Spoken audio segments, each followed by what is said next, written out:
Give me a minute. I want to report on some late breaking news. This has happened today, January the 5th, 2024.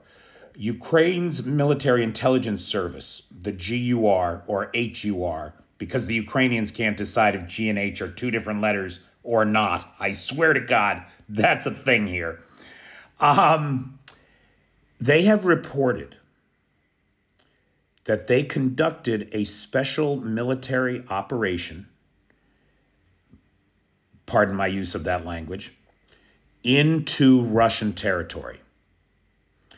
Now, what they say they did was they laid mines along a road that the military uses. They attacked a platoon. The platoon took indefinite losses. We don't know how many Russians were casualties of this battle. But they laid landmines. They took out a platoon or some portion of it, destroyed military equipment and hardware. Here, I'll give you the English translation of this.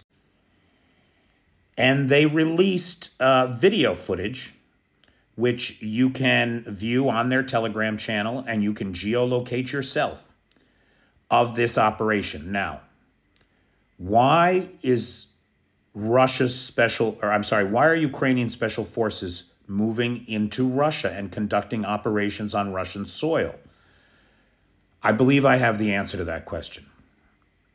One of the people that I have become closest to here, my dear friend Tetiana Kruliskova, she came to the house a couple weeks ago in tears because her neighbor's son had been unalived by the Russians. He was at a border post up around Sumy on the Belgorod border. And the same road that they drove every day, a Russian sabotage group had come across and mined with IEDs. And the truck he was in hit that IED. Young man, she had known her entire life, or his entire life, anyway. And we've seen an uptick in these sabotage groups coming across the border, right where this Ukrainian incursion happened.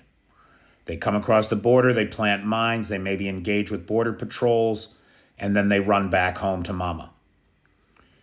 This seems to be a response to the increasing number of those sabotage attacks. The platoon, I would guess, it's not confirmed in the report down here, but I would guess that this platoon was known to be crossing the border and planting these devices and engaging with Border Patrol. That would be my guess. And it would make sense because we've seen the Freedom for Russia legions and the Russian brigades go across the border. But we haven't really seen Ukrainian forces, Ukrainian special forces, cross the border.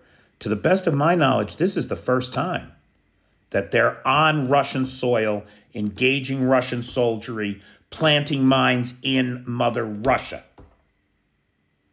Take the war to Russia. Russia dare to take this war to Ukraine? It is time to take it to Russia. Everybody who was telling me 2 weeks ago that I was crazy, that Ukraine would never set foot in Russian territory, that they're not going to invade Russia, fuck you. Russia needs to be invaded. Russia needs to be defeated. And the time is near. Make no mistake.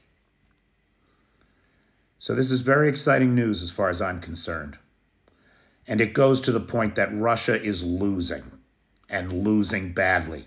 Their own border is porous, and they cannot keep the Ukrainians out. It will not be long. Well, it may be long. We'll see. The temperatures are going to plummet next week. 248 Russians were just returned from POWs, right? If they put those 248 back into the front line, that's 248 witnesses that will be able to debunk all the Russian lies about how POWs get treated.